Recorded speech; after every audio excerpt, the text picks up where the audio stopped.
আল্লাহ নবী সাল্লাল্লাহু আলাইহি ওয়াসাল্লাম বলেন, সাদ, তোমার আত্মমর্যাদা যদি এমন হয়, আমার আত্মমর্যাদা তার চাইতে বেশি না কম? এরপরে নবীজি বলে আরো আশ্চর্য কথা। নবীজি বলে, এবার শোনো সাদ, তোমার আর আমার, মানে তুমি সাদ আর আমি মুহাম্মদ, আমরা দুইজনের আত্মমর্যাদা যে দূর, আল্লাহর কসম আমার রব্বুল আলামিন মাওলার আত্মমর্যাদা তার চাইতে আরো কোটি কোটি কোটি গুণ বেশি। সুবহানাল্লাহ। এই কারণে, শুনতেছেন সবাই, এই কারণে আল্লাহ নবী বলেন, এই কারণে আমার আল্লাহ ওয়াদা করে রাখছে যে বেপর্দা নারীকে আমি আল্লাহ 500 বছরের দূরত্বে রাইখাও জান্নাতের গ্রান তার নাকেও লাগতে দেব না। আল্লাহ বলেন, আমি দিতাম না, তোরে দিতাম না। তুই বেপর্দা নারী, তুই যা পারস দুনিয়ায় বুঝ করে লো, আরো বেড়া দেখা, আমার কথা ডাইরেক্ট, তুই আরো অসভ্য দেখা, তুই রাস্তার লম্পট যত ফাঁস সব ডিরে দেখা, হিসাব রাখ কতজন তোরে দেখে হাসছে। কিন্তু আল্লাহ বলে, বন্ধু জানায় দিয়ে ওই নাফরমান বেপর্দা নারীকে আমি রব্বুল আলামিন জান্নাতের গ্রান নাকেও লাগতে দেব না। অথচ জান্নাতের গ্রান বলে নবীজি বলছেন 500 বছরের রাস্তা এখান থেকে, কি রামচন্দ্রপুর? জি না আম্মা, আজ দিয়ে লাইছেন আপনারা, রামচন্দ্রপুর হইতো না, এর দূর না, আরো কম, কদ্দূর বেশি? কিটা দিয়ে বুঝাবেন আপনি? কি দিয়ে বুঝেন না এমনি কথাটা? কিটা দিয়ে মাপবেন আপনি? হুতা দিয়া না সিনজি দিয়া? সিনজি দিয়া মাপবেন না অটো দিয়া মাপবেন? কিটা দিয়ে মাপবেন? 500 বছরের রাস্তা, 500 বছর আপনি হায়াত পাইলে না মাপতেন মিয়া? কথা বলছেন না? 500 বছরের রাস্তা মাপতে আপনিও তো 500 বছর এই মাথা যাইতে হইব, তো আপনি যাবেন কেমনে এই মাথা? তো আপনার 500 বছরে নাই বেড়া, আপনি তো 500 বছর তোলে রকেট চালাইতে হইব, তাইলে না আপনি জানে গিয়ে পৌঁছবেন। বুঝছেন না আপনি কথাটা?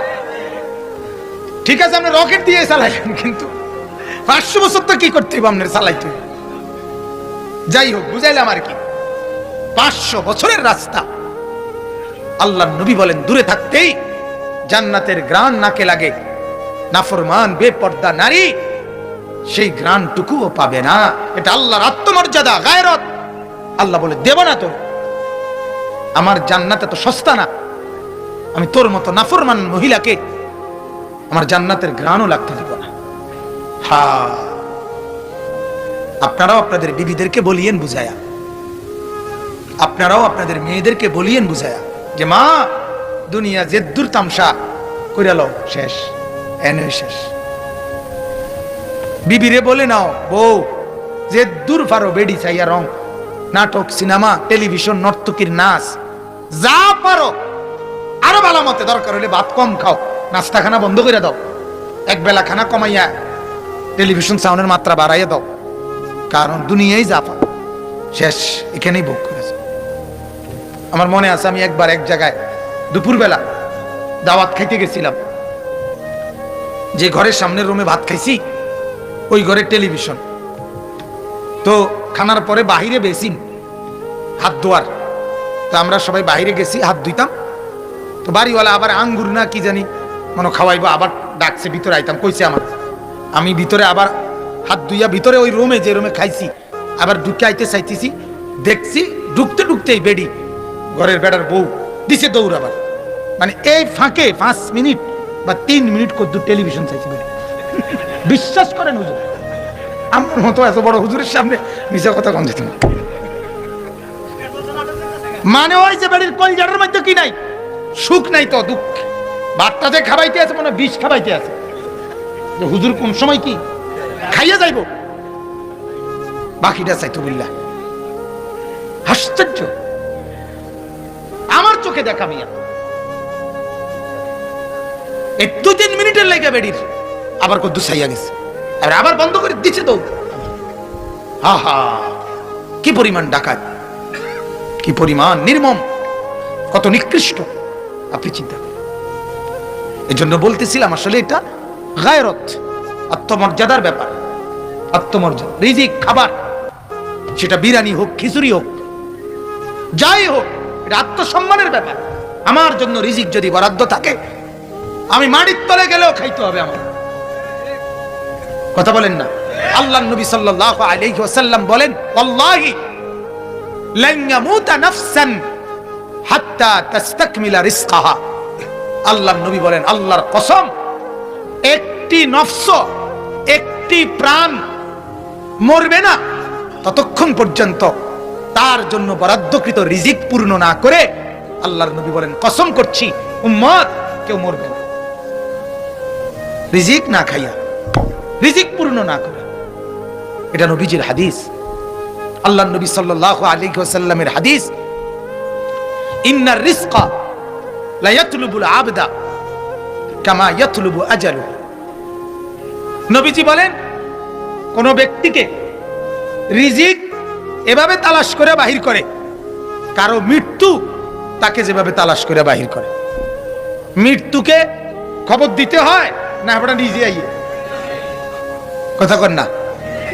কুল ইন্নাল মাউতাল্লাযী তাফিরুনা মিনহু ফাইন্নাহু মুলাকীকুম। যেটা আমার কারো নকল শুন না, আমার মনের আবেগে মাঝে মধ্যে আমি দুই শব্দ টানি। তো আল্লাহ তাআলা বলেন, ও নবী বলেন, বলে দেন পৃথিবীবাসী, ইন্নাল মাউতাল্লাযী তাফিরুনা মিনহু, মৃত্যু থেকে তুমি যেখানেই পলায়ন করো না কেন, ফাইন্নাহু মুলাকীকুম, মৃত্যু তোমার সাথে সাক্ষাৎ করবেই করবে। তুমি কোন লাগতো না, মৃত্যু নিজেই আসবে কিনা বলেন না? আইসিইউর ভিতরে থেকে তোমারে নিয়ে আয় ফেলবে। আইসিইউর রুমে সবাই ঢুকতে পারে না, কিন্তু আজরাইল ঢুকতে পারে। আইসিইউর রুমে মালাকুল মউত ঢুকতে হইলে মাস্কও লাগাইতে হয় না, আলগা কাপড়ও লাগাইতে হয় না, ডাক্তার, নার্স, কর্তৃপক্ষ কেউ রে বলতে হয় না, এবার নিজে গিয়ে লইয়া আয় ফেলে। ঠিক না?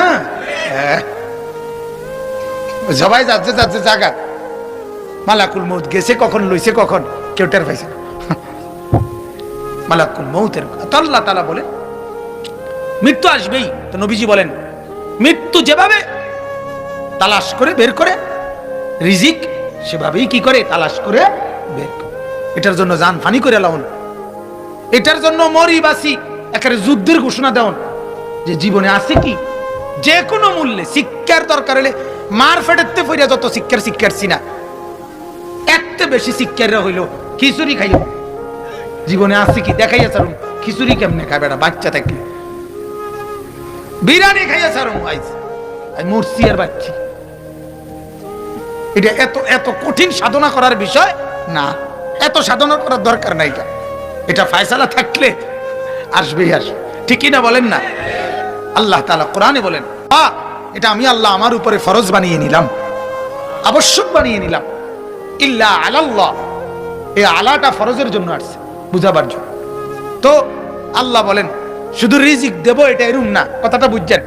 যে তোমার ভাত তরকারি আমি দিমুই, তবে এটা এরুম না যে একখানে শুধু ঠিকানা দিয়ে রাখছি, ওইখানে ভাত তরকারি থাকে সব সময়, তুমি গিয়ে গিয়ে হ্যান্তে ভাত লই যাইবা।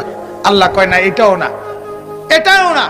ইয়ালামু মুস্তাকাররাহা, তোমার পূর্ণ হায়াতে তুমি কখন, কোন সেকেন্ডে, কোন মুহূর্তে, কোথায় থাকবা, কোথায় কোথায় তোমার রিজিক কোনটা পৌঁছাইতে হবে, আমি আল্লাহ কায়নাত সৃষ্টির আসমান জমিন বানাবার কমপক্ষে 50,000 বছর আগে নির্ধারণ করে রাখছি। সুবহানাল্লাহ।